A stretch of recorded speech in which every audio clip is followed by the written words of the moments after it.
आप सबों को जय मसीह की, प्रेज द लॉर्ड।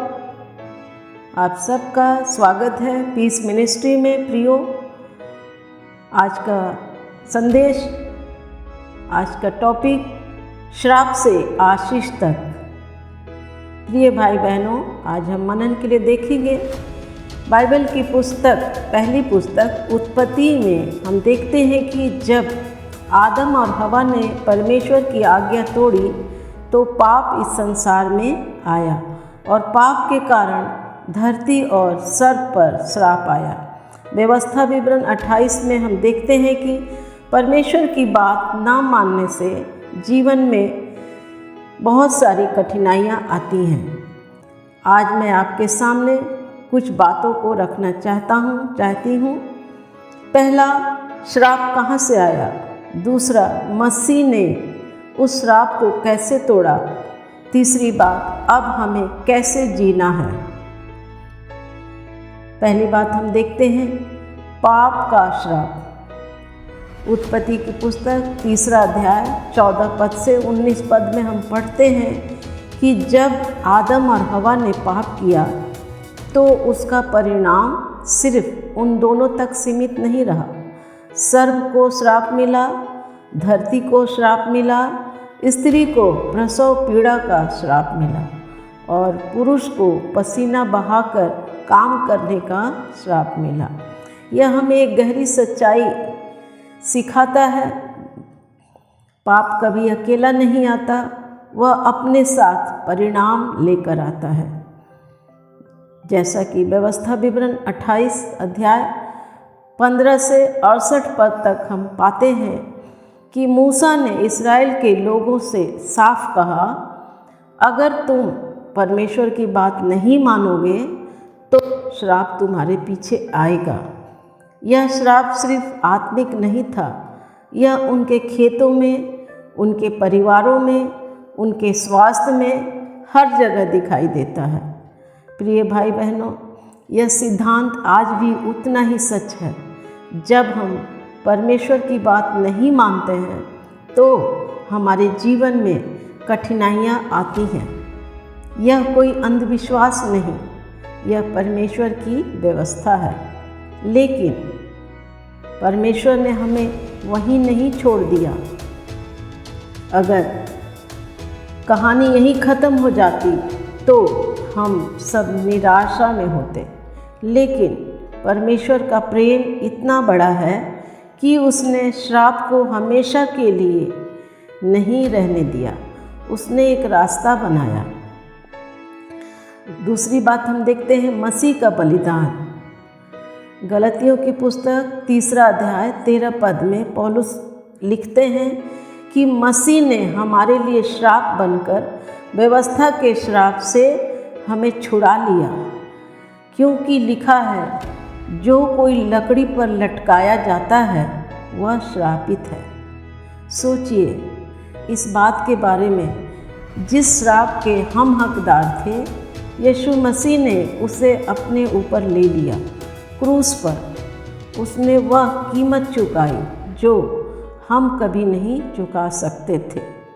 यह कोई साधारण घटना नहीं है, यह इतिहास का सबसे बड़ा अदला बदली एक्सचेंज है। प्रियो, हमारा श्राप उसके ऊपर, उसकी धार्मिकता हमारे ऊपर, अर्थात प्रभु यीशु मसीह के, हम मनुष्यों का श्राप प्रभु यीशु मसीह के ऊपर और प्रभु यीशु मसीह की धार्मिकता हम मनुष्यों के ऊपर। जो लोग मसीह में विश्वास करते हैं उन पर अब वह पुराना श्राप हावी नहीं रह सकता। चाहे वो पीढ़ी दर पीढ़ी का बंधन हो, चाहे जादू टोना का प्रभाव हो, चाहे टूटे हुए रिश्तों का दर्द हो, क्रूस पर मसीह ने उस जंजीर को तोड़ दिया हमेशा के लिए।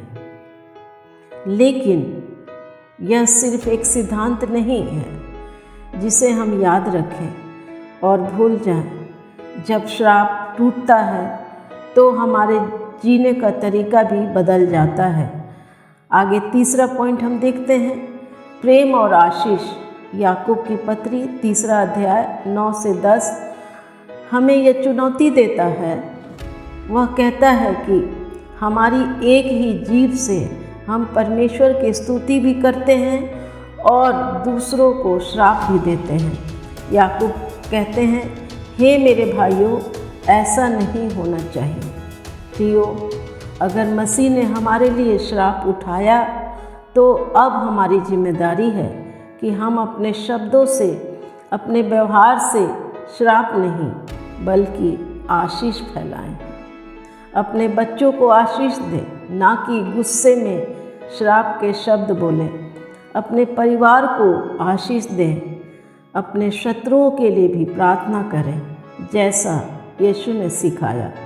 यह हिजकेल की पुस्तक 18वां अध्याय 3 से 5 में यह स्पष्ट लिखा है कि परमेश्वर के सामने हर व्यक्ति अपने ही फैसलों का जिम्मेदार होता है, ना कि अपने पूर्वजों के पाप का बोझ उठाने वाला। यह हमें एक बड़ी आज़ादी देता है। आपका अतीत, आपके पूर्वजों का इतिहास, आपकी नियति तय नहीं करता।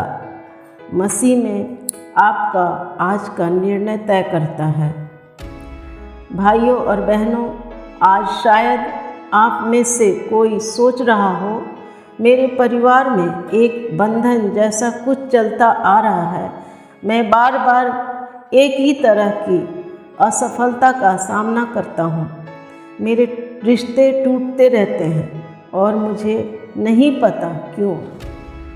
आज परमेश्वर आपसे कह रहा है, वह श्राप जिससे तुम बंधे हो, मसीह ने क्रूस पर पहले ही तोड़ दिया है। प्रियो, तुम्हें सिर्फ उसके सामने आना है और उस आज़ादी को अपने जीवन में कबूल करना है।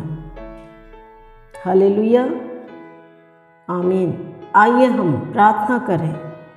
अगर आपके दिल में यह विश्वास है कि आज आपको उस बंधन से आज़ादी चाहिए, तो अपना हाथ उठाइए या अपनी जगह खड़े हो जाएं और हम आपके लिए प्रार्थना करेंगे। हे पिता, हम धन्यवाद करते हैं कि आपने हमें श्राप में नहीं छोड़ा।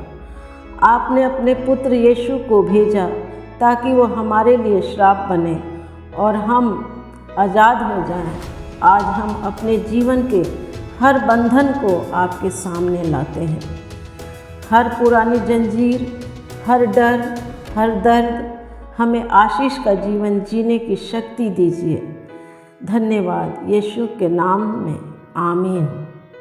Hallelujah, praise the Lord. जय मसीह की।